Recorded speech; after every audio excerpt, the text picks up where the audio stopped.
Hello friends, I Vinod Yadav welcome you all again on my YouTube channel VIN Chemistry।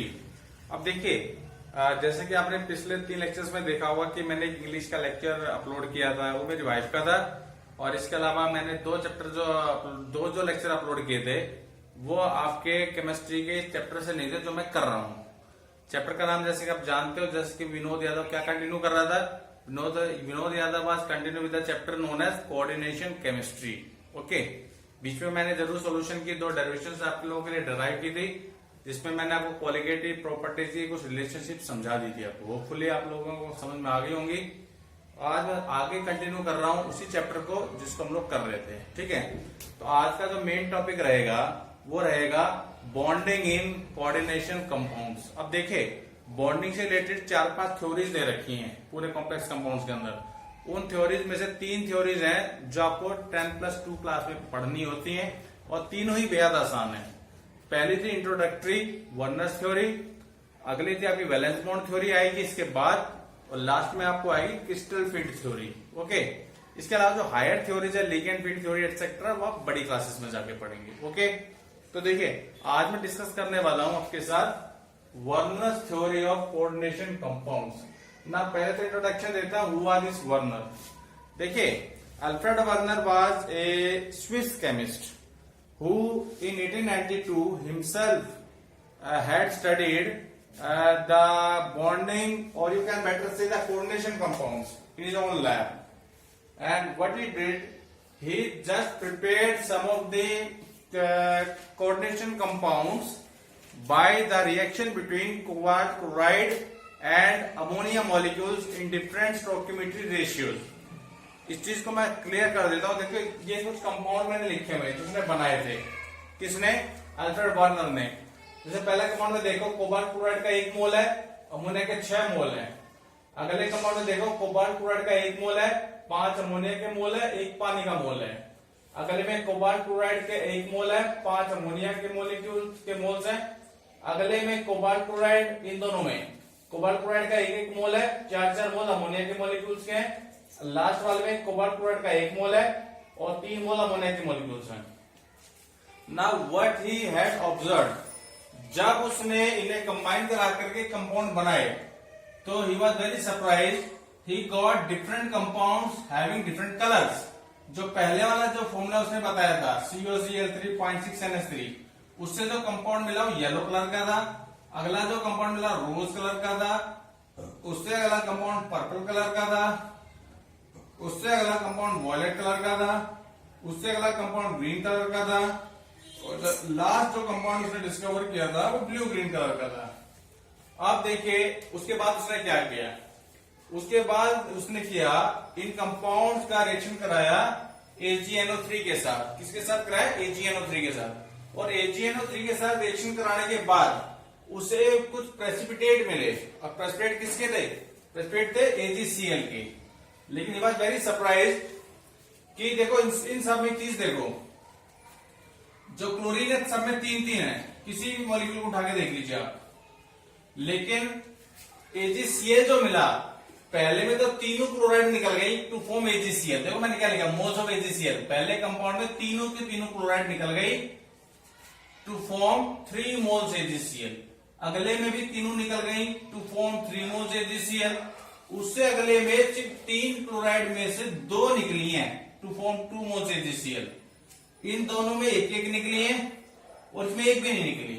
Okay, तो on the basis of his observation this Alfred Warner concluded that all the chloride ions which have been come out to form AgCl,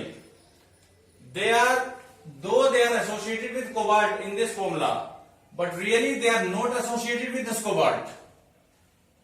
Okay, so on the basis of this you can conclude this formulas like this in today's form.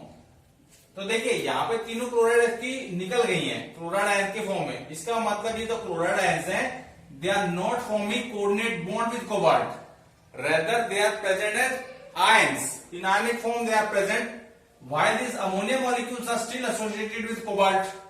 Okay, that's why you can give its formula like this. Bigger bracket cobalt NH3 middle bracket बंद Cl3। Okay, second compound में तीनों निकली हैं, तो तीनों chloride को आप bracket के बाहर लिख रहे हैं। बाकी ये जो कंपाउंड्स हैं 5 मोल अमोनिया और 1 mole water, they are still associated with cobalt with help of coordination bond. तो it gives the formula like this, you can give. अगले में 2 ही क्लोराइड निकली हैं जिन्हें आप बाहर लिखेंगे, एक क्लोराइड बची हुई है। जो क्लोराइड बची हुई है it has been associated with cobalt with the help of coordination bond. इस वजह से इसका फॉर्मूला कुछ ऐसा दिया गया। क्लियर हो गया? अगले वाले केसेस में क्या हो रहा है, देखो एक एक क्लोराइड आयन निकल रहा है आपका, तो 2 क्लोराइड तो रह रही है दोनों केसेस में। क्लियर?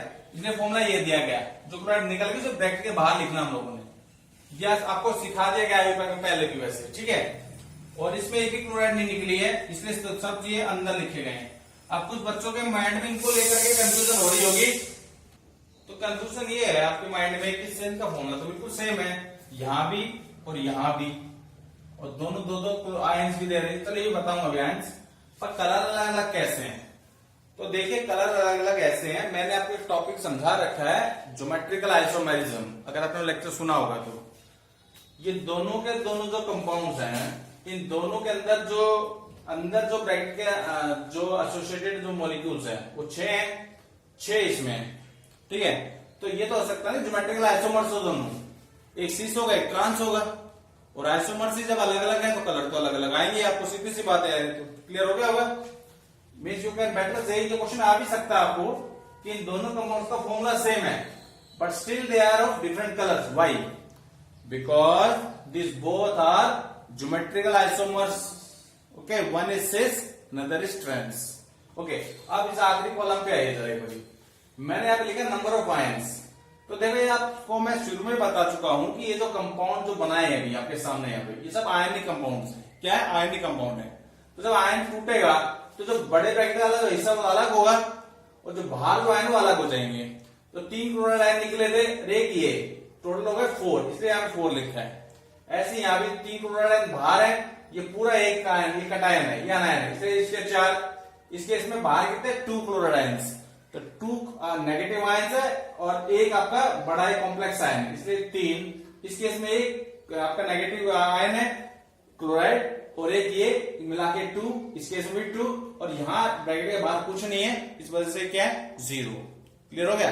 दूसरा, अब नंबर ऑफ आयन्स की वजह से क्या होता है, अब ये क्या है कि आपका यहाँ पे इन कंपाउंड्स जो आयनिक कंडक्टिविटी है वो भी अलग अलग होती है। क्या है? इन दोनों कंपाउंड, सभी कंपाउंड्स की जो आयनिक कंडक्टिविटी है वो अलग अलग है। क्लियर हो गई? तो ये बात उसने बताई, और अपनी ऑब्जर्वेशन के हिसाब से जो वर्नर था उसने थ्योरी प्रोड्यूस करी थी लोगों के सामने 1892 में। क्लियर? और मैं एक बात तो बता देता हूं आपको, वर्नर के इस काम के लिए वर्नर को 1913 के अंदर साइंस का जो सबसे बड़ा प्राइज होता है, नोबेल प्राइज, वो भी मिला था। ओके, इसलिए इसका नाम आज तक लिया जाता है क्योंकि ये पहला व्यक्ति था जिसने कंपाउंड की स्टडीज की थी डिटेल में, और ये इसका वो पहला कंपाउंड थे जो उसने बनाए थे अपने लैब के अंदर। किस किस को मिला के? कोबाल्ट क्लोराइड और अमोनिया को मिला के। ओके, अब इसकी थ्योरी क्या कहती है? थ्योरी के 4 मुख्य पॉइंट हैं। पहला पॉइंट है कि किसी भी कोऑर्डिनेशन कंपाउंड पे अंदर जो सेंट्रल एटम होता है, अगर आपको पिछले लेक्चर्स पे ध्यान हो, सेंट्रल एटम को हम ब्रैकेट के अंदर लिखते हैं, इसकी 2 वैलेंसीज होती हैं। एक का उसने नाम दिया प्राइमरी वैलेंसी, एक का नाम दिया सेकेंडरी वैलेंसी। अब सर प्राइमरी वैलेंसी क्या होती है? अरे सिंपल सी बात है, देखो जितने भी आपके आयनाइजेबल आयंस है, नेगेटिव आयंस, ये सब प्राइमरी वैलेंसीज कहलाएंगे। कहेंगे क्या मतलब? ये नेगेटिव आयन ना कितने हैं? 3। तो इस केस में कोबाल्ट की जो पॉजिटिव चार्ज है +3 है, तो वो उसकी हो जाएगी प्राइमरी वैलेंसी। इस केस में भी 3 है, इसलिए इसकी +3 प्राइमरी वैलेंसी। इस केस में 2 है तो यहाँ +2 माना जाएगा। ओके, इस टाइप से इनके निकल जाते हैं क्या? Primary valencies. ओके, दूसरी है सेकेंडरी वैलेंसीज। अब ये सेकेंडरी वैलेंसीज क्या होती हैं? देखो जितने भी नॉन आयनाइजेबल जो मॉलिक्यूल दे रखे हैं बड़े ब्रैकेट के अंदर, बेटर यू कैन से, अगर आपने ध्यान दिया हो जब मैंने आपको ये टर्म्स बताई थी कॉम्प्लेक्स से रिलेटेड, वहां पे एक टर्म आई थी आपकी कोऑर्डिनेशन नंबर। तो coordination number represented secondary valencies. Coordination number will represent secondary valency. जैसे इसमें कोऑर्डिनेशन नंबर कितना है 6, इसमें कितना है 6, इसमें कितना है 6 6, इस टाइप से कितने लिगेंड्स अटैच हैं, तो they are known as secondary valencies of the central metal atom. और अगला इसने पॉइंट दिया था कि जो सेंट्रल एटम होता है किसी भी कॉम्प्लेक्स कंपाउंड का, ये अपनी प्राइमरी वैलेंसीज और सेकेंडरी वैलेंसीज दोनों को सेटिस्फाई करता है। ओके, और अगला इसने पॉइंट दिया था कि सेकेंडरी वैलेंसीज जो होती हैं वो अपने आप को 3 डायमेंशनल स्पेस में एक खास ज्योमेट्री में अरेंज कर लेती हैं। फॉर एग्जांपल देखिए, जैसे मान लीजिए यहां पे ऑलमोस्ट ज्योमेट्री क्या आएगी 6 है, तो आपको बीएससी पे थोड़ी याद होगी क्या हो उसकी ज्योमेट्री, ऑक्टाहेड्रल। यहां भी 6 ऑक्टाहेड्रल, ये सब ऑक्टाहेड्रल है, ध्यान से देखिए भाई 6 ऑक्टाहेड्रल, 5 और 1 6 ऑक्टाहेड्रल, 5 और 1 6 ऑक्टाहेड्रल, 4 2 6 ऑक्टाहेड्रल, 4 2 6 ऑक्टाहेड्रल, 3 और 3 6 ऑक्टाहेड्रल। ये कंपाउंड की ज्योमेट्री क्या है, सबकी ऑक्टाहेड्रल है। क्या है, ऑक्टाहेड्रल। ओके, तो भाई अपने ऑब्जर्वेशंस के हिसाब से वर्नर ने कुछ ऑब्जर्वेशंस भी बताई हुई हैं। जैसे कि पहले ऑब्जर्वेशन को सुनिए आप, उसने ये कहा था कि किसी भी कॉम्प्लेक्स कंपाउंड के अंदर जो सेंट्रल एटम जो कैटायनिक फॉर्म में रहता है, या जो भी आयन, जैसे इस केस में क्लोराइड आयन है, जब ये कॉम्प्लेक्स वाले पार्ट में चले जाते हैं तो ये अपने इंडिविजुअल रिएक्शन नहीं दे पाते हैं। ये अपने इंडिविजुअल रिएक्शन नहीं दे पाते क्योंकि अब ये जो कॉम्प्लेक्स वाला जो पार्ट है अपने आप में एक स्पीशीज से अलग, हालांकि जो स्पीशीज इसके बाहर है, इस केस में जैसे क्लोराइड आयन बाहर है कुछ केसेस में, ये अपने इंडिविजुअल टेस्ट दे सकते हैं आपको। लेकिन आपको ये सोचे इस कॉम्प्लेक्स कंपाउंड के अंदर आपको कोबाल्ट का भी टेस्ट मिल जाएगा, अमोनिया का भी टेस्ट मिल जाएगा, वो पॉसिबल नहीं है। क्लियर हो गया आपको, समझ गए। दूसरी बात वही मैंने जैसा कहा था कि कुछ आयन्स होते हैं जो आयनिक फॉर्म में जो होते हैं, लेकिन once they enter into the complex part they will loss their ionic character. Okay, they are attached, though they are negative ions, but they are attached with the central metal atom with the help of coordinate bond, with the help of coordinate bond। और तीसरा point उसने ये कहा था कि भाई complex वाले part में कोई कॉम्प्लेक्स ऐसा हो सकता है जिसमें सारे के सारे जो सेकेंडरी वैलेंसीज है वो न्यूट्रल हो। जैसे इस केस में अमोनिया क्या है, न्यूट्रल है, और इस केस में भी 5 अमोनिया न्यूट्रल है, पानी भी न्यूट्रल है। लेकिन कुछ कॉम्प्लेक्स कंपाउंड ऐसे भी होते हैं जिसमें न्यूट्रल मॉलिक्यूल्स के अलावा आपका नेगेटिव पार्ट भी होगा। हालांकि देखिए नेगेटिव पार्ट में कह रहा हूं, और इसको नेगेटिव लिगेंड भी कहते हैं, लेकिन ओवरऑल क्या है ये अपना, क्योंकि क्लोराइड आपका नेगेटिव है भी नहीं भी, एक तरह से आप ये कह सकते हैं। आप देखिए है भी क्यों कह रहा हूं, क्योंकि है तो Cl माइनस है नहीं नेगेटिव लिगेंड, लेकिन क्यों नहीं है, क्योंकि क्लोराइड जो है AgCl के साथ बाहर ही निकल गया है। कौन सा बाहर निकल गया है, जो क्लोराइड आयन बाहर है ब्रैकेट के। तो ये सब कुछ कहा था वर्नर ने। इसके अलावा अपनी बुक को कंसल्ट कीजिएगा, उसमें की ज्योमेट्रीज भी दे रखी हैं, उन्हें आप कंसल्ट कीजिएगा। ओके, जितने भी आपके क्लोराइड आयन बाहर हैं उन सबको उसने रिप्रेजेंट किया डॉटेड लाइन से। कैसे रिप्रेजेंट किया, डॉटेड लाइन से। और जितने भी क्लोराइड आयन अंदर है उन्हें कैसे रिप्रेजेंट किया, उन्हें रिप्रेजेंट किया डॉटेड लाइन से भी और प्लेन लाइन से भी। ओके, हालांकि प्लेन लाइन से डिनोट किसको करना चाहिए, उसको मतलब किसको करना चाह रहे थे वो के लिगेंड्स को करना चाह रहे थे, लेकिन क्लोराइड आयनिक फॉर्म में है ही। ओके, इसलिए क्लोराइड आयन के लिए जो क्लोराइड अंदर है उन्हें रिप्रेजेंट उसने किया हुआ है डॉटेड लाइन से भी और प्लेन लाइन से भी। क्लियर होगी बात है आपको। तो ये सब होता है वर्नर थ्योरी में। ओके, क्वेश्चन यहां से भी क्वेश्चन आमतौर पर यहीं से आता है। ओके, और इसके अलावा उसने एक एग्जाम्पल और भी दे रखे हैं, उसे भी आप कंसल्ट कीजिएगा, प्लेटिनम क्लोराइड एक्सेट्रा से। तो ये 2 एग्जाम्पल एनसीईआरटी में से ये दे रखा है, आपको ये कंसल्ट करना है। तो आज का लेक्चर मेरा खत्म हो गया वर्नर थ्योरी का। अगर आपको पसंद आया हो तो लेक्चर को आप लाइक कीजिएगा, शेयर कीजिएगा, and please subscribe my channel. और अगला जो लेक्चर होगा बेहद आसान चैप्टर है। आपने जैसे अगर ध्यान दिया हो, जब आपके टीचर ने आपको 11th क्लास में हाइब्रिडाइजेशन निकालनी सिखाई थी, वैसा एक लेक्चर है, बेहद आसान है।